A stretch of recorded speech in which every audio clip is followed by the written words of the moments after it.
It's Tuesday, August 6, 2024, and this is The Gateway from St. Louis Public Radio News. Hello, I'm Rod Milam, in for Abby Larico.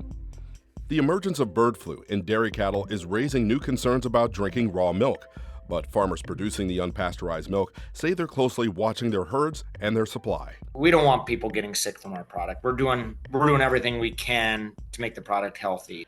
What rising cases of bird flu in dairy cattle means for people selling and drinking raw milk. That story coming up. Polls are open across Missouri in the primary election. Voters will pick candidates for governor, the U.S. Congress, and some local offices. There are also two statewide ballot issues. One authorizes state lawmakers to give property tax breaks to those who offer child care services. The other sets minimum funding levels for the Kansas City Police Department.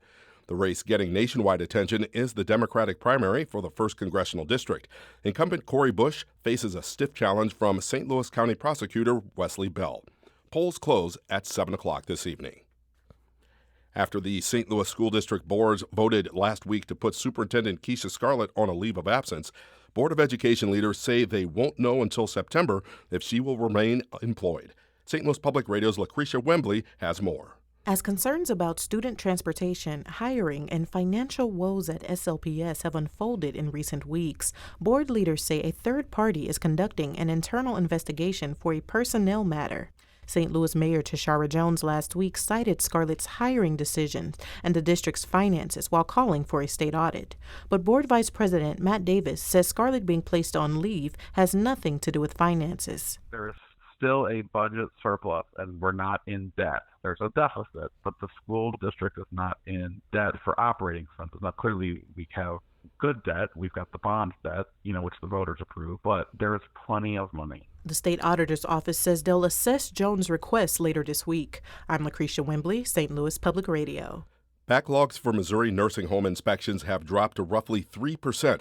That's down from 25% last year, according to data from the Centers for Medicare and Medicaid Services. Marjorie Moore is the executive director of Voice. The St. Louis area nonprofit advocates for nursing home residents and their families.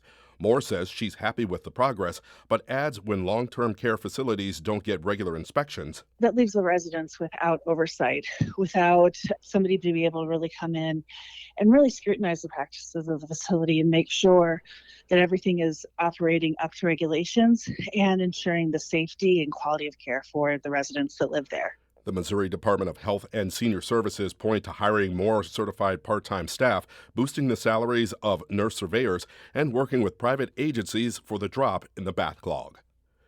Missouri officials have approved a plan from the Mercy Health System to build a 75-bed hospital in the West St. Louis suburbs.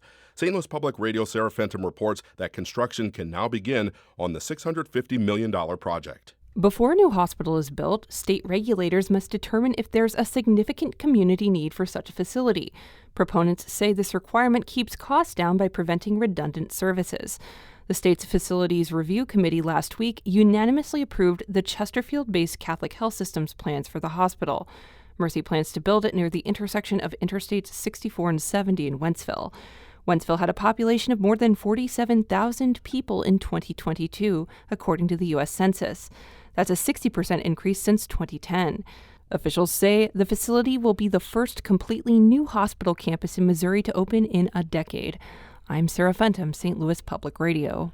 The Riverfront Times and its new executive director appear to share a phone number with an OnlyFans promotional company.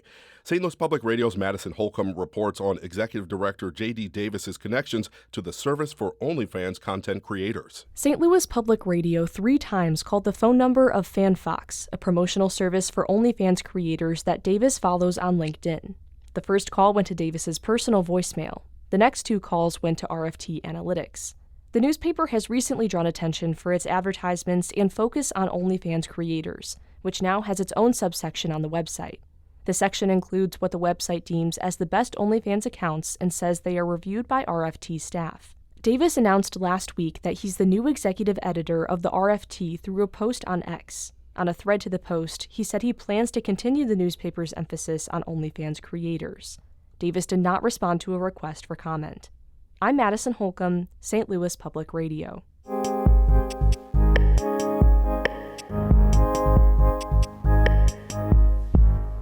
raw milk has seen a rise in popularity in recent years.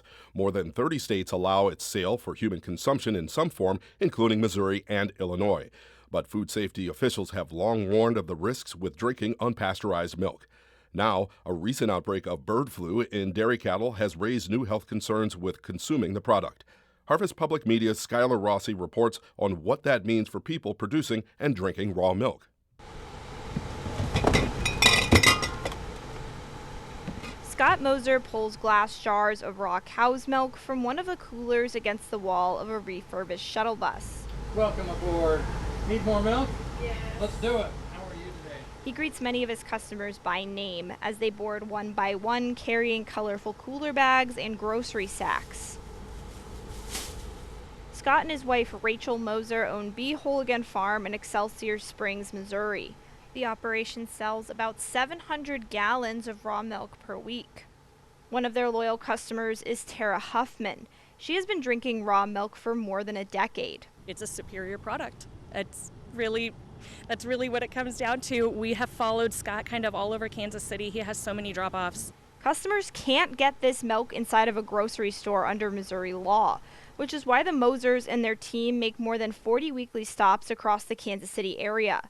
Raw milk is chilled straight from a cow and doesn't undergo the heating process that pasteurized milk does. Every state has different regulations around how or whether it can be sold. While many of the people drinking raw milk say it's healthier and even makes them feel better, most health experts say there are risks to drinking it. Cornell University dairy foods microbiologist Nicole Martin can name a long list of possible pathogens. We know we can find Listeria and Salmonella, E. coli, Campylobacter, a variety of different types of bacteria that can make people ill. And now the emergence of bird flu in dairy cows is raising more concerns. Testing shows that bird flu is present in sick cows' milk. There's no evidence yet that humans can contract the virus through drinking raw milk.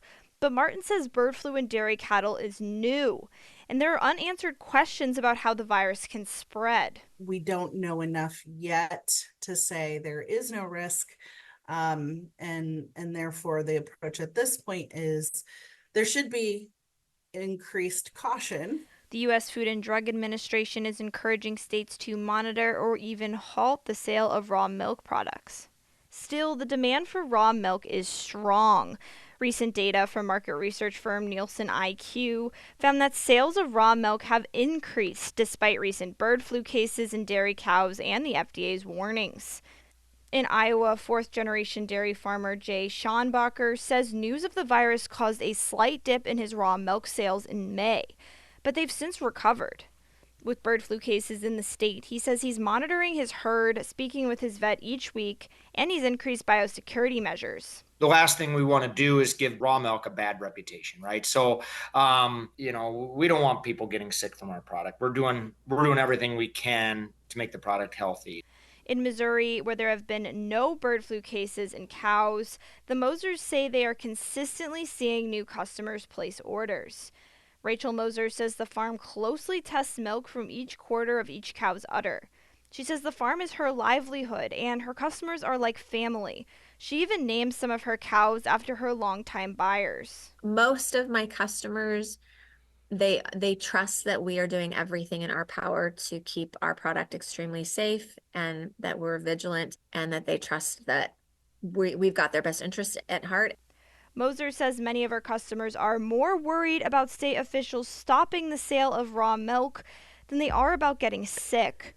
I'm Skylar Rossi, Harvest Public Media. And Harvest Public Media is a collaboration of public media newsrooms in the Midwest and Great Plains, including St. Louis Public Radio. The Gateway is a production of St. Louis Public Radio, a listener-supported service of the University of Missouri-St. Louis. Music by Ryan McNeely of Adult Fur. I'm Rod Milam, and from the St. Louis Public Radio newsroom, this has been The Gateway.